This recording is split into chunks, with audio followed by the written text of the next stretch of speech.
ils ont échoué. L'armée, ils ont échoué. La justice, ils ont échoué dans le Parlement. Toujours, c'est la banque dans tournoi en septembre. Voilà. Article, ils ont katamakamu. Nyoso.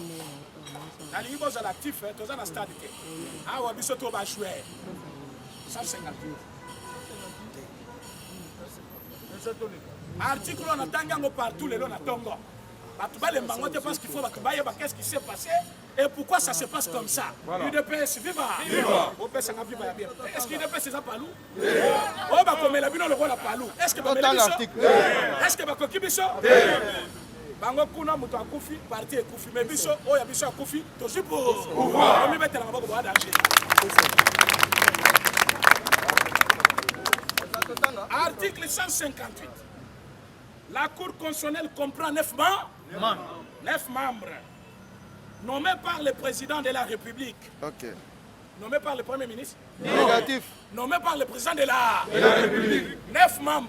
Mais il y a quelle répartition? Pas lobby. Nommé par le président de la République, dont 3 sur sa propre initiative. Donc, Missa Bazol ou Tepanaye, il y a négociation. Il y a quoi pour lui, Missa nommé Bango, membre de la Cour constitutionnelle. 3 désignés par le Parlement réunis en congrès. Le Parlement, ce n'est pas l'Assemblée nationale. Ce n'est pas le Sénat. Mais le Sénat plus l'Assemblée forment le Parlement. Bango Bébé, c'est 3. Combien? 6. La Tikali 3. La Constitution Lobini. Et 3 désignés par le Conseil supérieur de la magistrature. Donc 3 Moussous Bakozala désignés. Conseil supérieur, c'est-à-dire président de la Cour constitutionnelle, il président du Conseil supérieur. Aponi P3. Combien? 9. Sur les 9, au Bazali Kuna, Yoka Mandana Bango, Constitution est clarifiée Makam. Est-ce qu'il dépêche ça? Est-ce que Bolinga Mibek? Bolinga Constitution? Oui. Bolinga IDPS? Oui.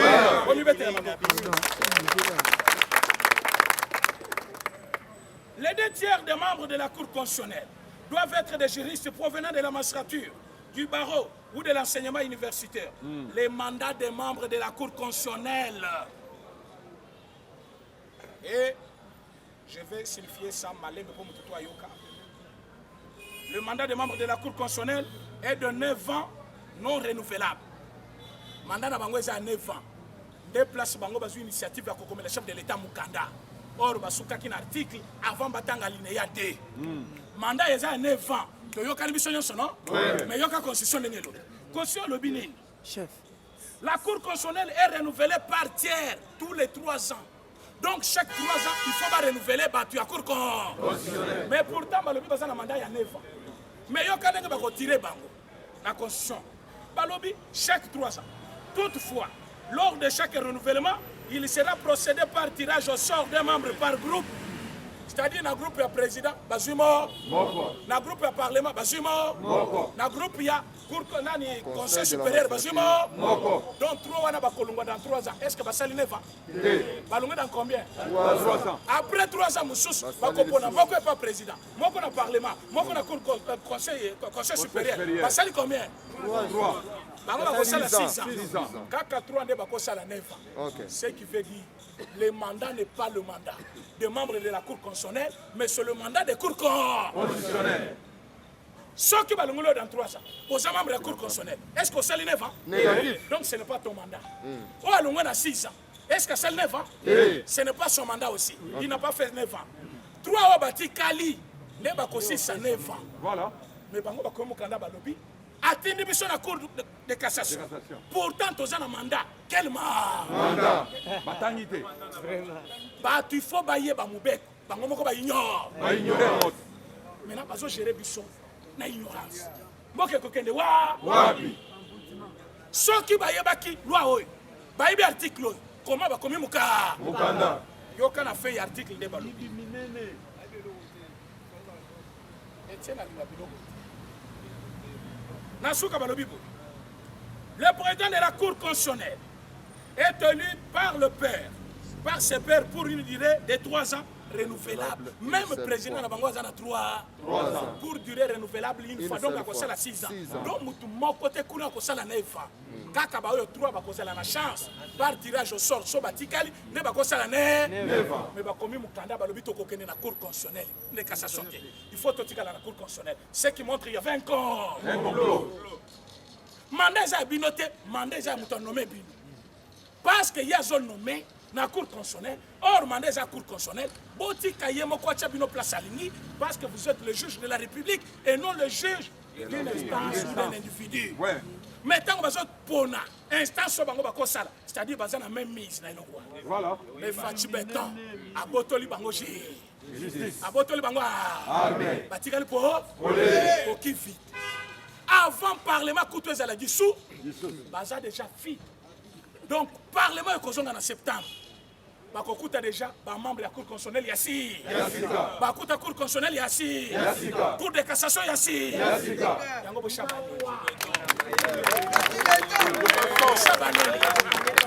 Bochaba lobby, Bopessier passe à nord. Même Bochaba, il va quitter. Babo y a quitté, mais ils ont été empêchés. Pourquoi m'empêcher Bango?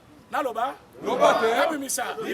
Sakola. Bango Bakomi Mukanda na Bango, Babo Sanaki cible. Il ne fallait pas écrire au chef de l'État. Il fallait écrire au président du Conseil supérieur. Pourquoi? Parce que le chef de l'État nomme sur proposition, il y a le président et le Conseil supérieur de la magie. Beaucoup de gens beaucoup de gens ont proposé, comme le combat qui m'a dit dans les réseaux sociaux, il y a la menace mutuelle. Il y a qui nommé récemment par le chef de l'État. Donc on a commis le chef de l'État. Batouni a lobby, mais Bossal, erreur grave. Il ne fallait pas écrire au chef de l'État. Voilà pourquoi vous prêtez serment. Est-ce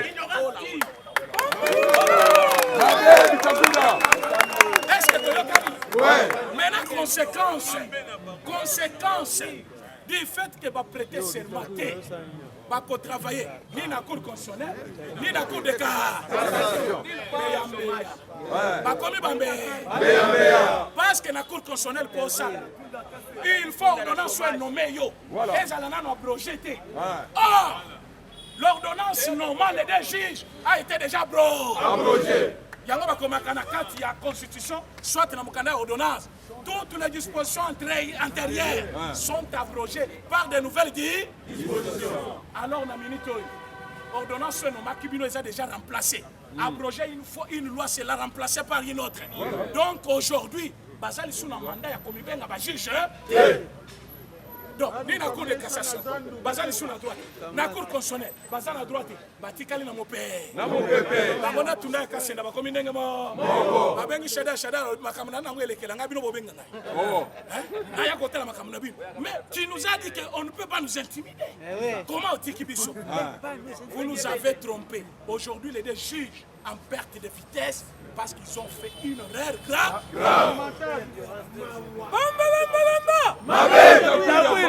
Alors, entre Bangona Bissot, maintenant, la Cour de cassation, le chef de l'État va nommer des personnes de son choix. En remplacement de poste Mibale vacant, oh Yabato Baboya qui prêtait ses serments. En ce moment-là, c'est à l'intérêt de qui? Bissot, Kachina, chef de l'État. C'est le pays qui gagne. Et ils ont perdu parce qu'ils ont voulu servir un individu à la place d'une nation. Voilà. Alors, Bissot est nationaliste. Parce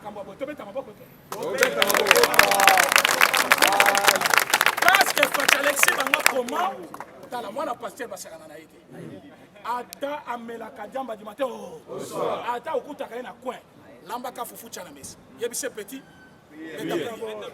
François Kobete le prière au Opa. Chef de l'État, il a grandi en politique, il est né en politique, il a vécu pour politique. Donc, il a mobimba pour politique. Il a lobine monoko eza polele. Oche musapi mino eka.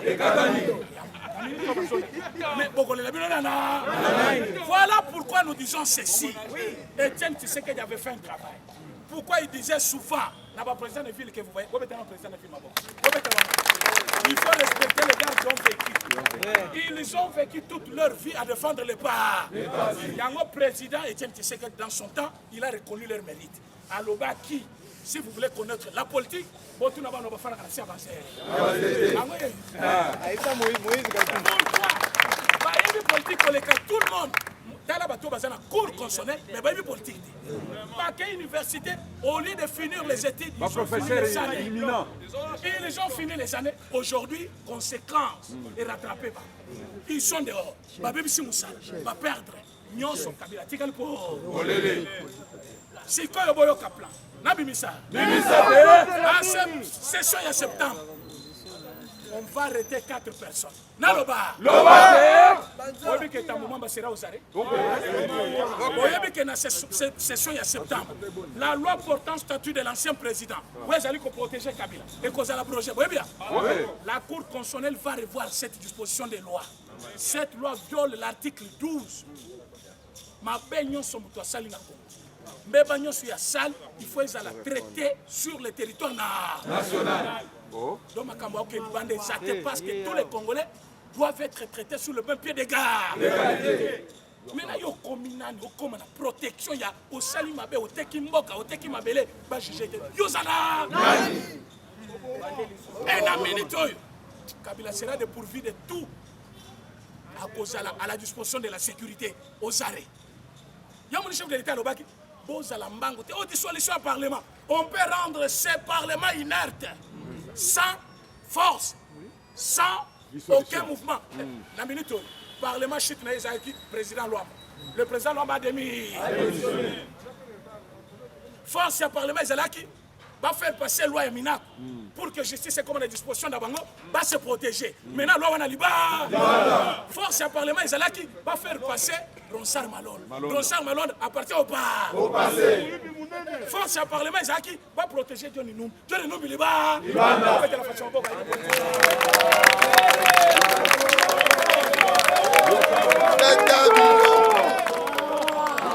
C'est viva. Viva. Parti au pouvoir, viva. Viva. Fachi Beton, Azali Mouninga na yote. Ayebi politique, azoke na bango lentement, monsieur. Awa tozolo bana bino déjà lelo. Force à FCC. Et c'est là qu'il y a 3 cartouches là-bas. Vous savez, Bochab, c'est parmi les éloquents. Oh, il va passer à Kabila idée. Quand il arrive à niveau de Kolobake, pourquoi Bassali va passer passe à nord? Est-ce que Bisso passe à nord? Va passer Bisso. Tu as marqué Bité? Oui. 3-0. Un petit filet. Passe à nord. Bisso va tout aussi passer à nord. Allez, d'abord, nous marqué dans l'objet. Et puis, on a des années. Les membres de Bisso sont comme partout. Nous avons maintenant le contrôle de l'armée et la justice. La justice, elle est finie, non? Nous sommes les capables la justice. Ceux qui ont fondé chef de l'État, il faut aller à la cour. Ceux qui ont destitué, il faut battre le président cour. Or, les gens ont été chers, donc ils ont raté. Comme le chef de l'État ne sera pas destitué, d'où le mandat continue. Maintenant, Yokoya, Ote Bosse Bossali 5 ans. Mobutu 32 ans. Kabila 18, Tatana 4 ans. Bissonde Bamubo. Pourquoi c'est la trop? Bissonde Bino, recensement 4 ans. Après recensement, premier mandat est en 2010, 2028. Oh, ils allaient transition 5 ans. Tant que tous les Bayangais pour éviter les élections, parce que nous sommes les lotos qui gagné. Mais nous voulons faire de bonnes élections selon la prophétie des Antilles. C'est l'UDPS qui organisera les bonnes élections. Vous avez besoin d'élections, vous allez les l'élection, il y a malade, vous allez incontestable. Bon, tout le monde va conduire. Voilà pourquoi Basile Long, malgré Tika Kibiso, alors si vous voulez que le chef de l'État a organisé de bonnes élections, vous en avez 2030.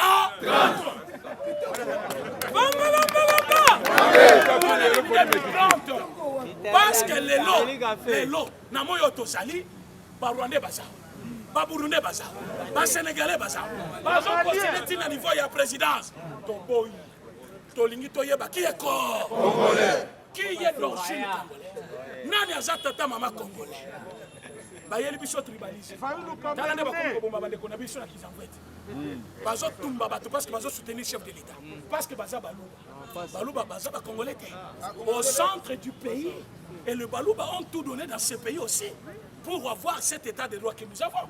Mutumoko ta koya komatela un peuple soit tribu moko parce que tribu nyon soit Congo tous sur le même pied d'égard. Dans ce pays Mobutu était là, il était Mungala. Même s'il pouvait marginaliser Bikolo Moko, mais tout le monde était sur le même pied d'égalité. Il pouvait envoyer un gouverneur, ne Congo atindie na Kasumbalesa, atinde na Katanga, atinde na Mujimai, atinde na Kananga, Azumulu atinde na quoi? Les lois comme Ndengeni, Zoé Kabila, comme il passait devant les troupes. Tu n'es pas le ministre de l'Intérieur, tu n'es pas ministre de la Défense. Aux autres pas ces troupes en revue. En quel droit? Ils ont formé rébellion. Mais diplomatie à chef de l'État. Façon chef de l'État Tambolaki, nous avons formé notre sécurité. Bato yazo benga baya kobundisa Congo. Bakangami na niveau état. Ce qui montre la politique au chef de l'État Sali Andori a pays et faire gagner RDC. Depuis que la RDC est RDC, tout le monde a minéré, matière à Congo. Et puis Congo bakangi yango bazongi cité. Mais vous êtes sans le savoir que bakangi minéré na Angola, bakangi minéré na Botswana. Et zongi Congo. Mettez le chef de l'État. C'est-à-dire, partout où il y a Tamboli, il a gagné en diplomatie. Et Batouana tout bazo PC confiance.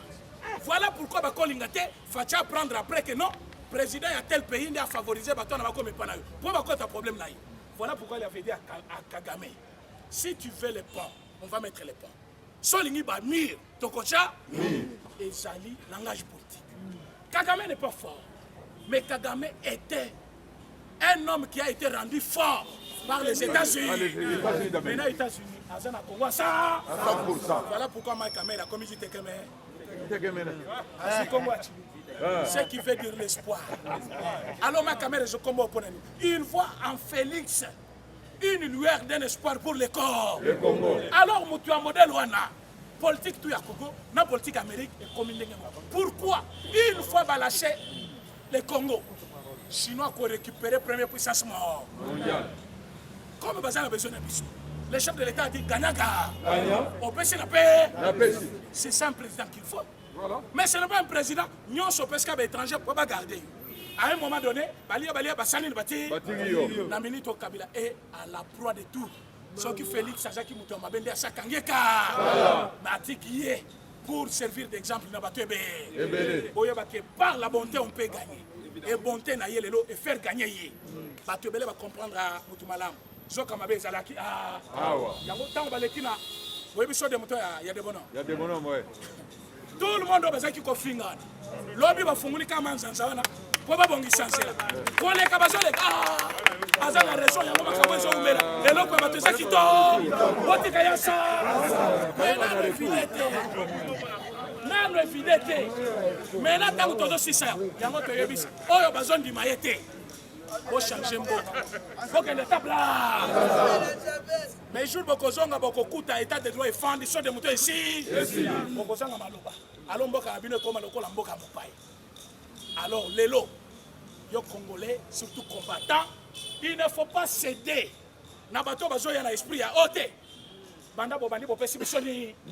Tuna ye liberté d'expression comme au fingi président okenda kuna olali po kalezala ki so fingi fa au fingi président batuni o balobi yo olingi fina yo te yo zo cité Kabila na mutu bino bato ida pes bino mais lelo mutu zo fingi ki matao bonsoir ali anguba na ye fachanga asana mutu ko kanga lelo Kalev Mouton azoma mais aujourd'hui, c'est tout ça qui a commencé. La question des équipes état de droit. Mais ça tourne quand même. Ayel Bissoni.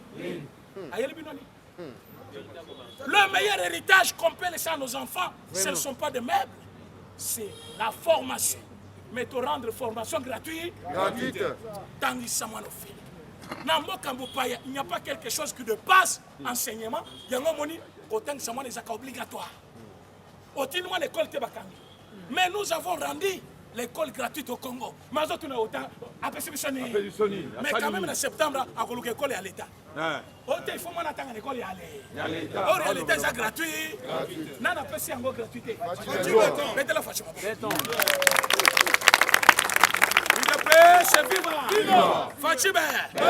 Nous avons gagné et nous gagnerons tout. Nous avons le plein pouvoir. Et le pouvoir n'a pas et Zali a tronqué. Mutumoko ya non. Sobolingana pesa bino boye. Bino pesa ngabo. Albert Yuma, allez-y toi l'élite. Allez-y. Mabounda, allez-y toi l'élite. Allez-y. On te toque na cérémonie wanate.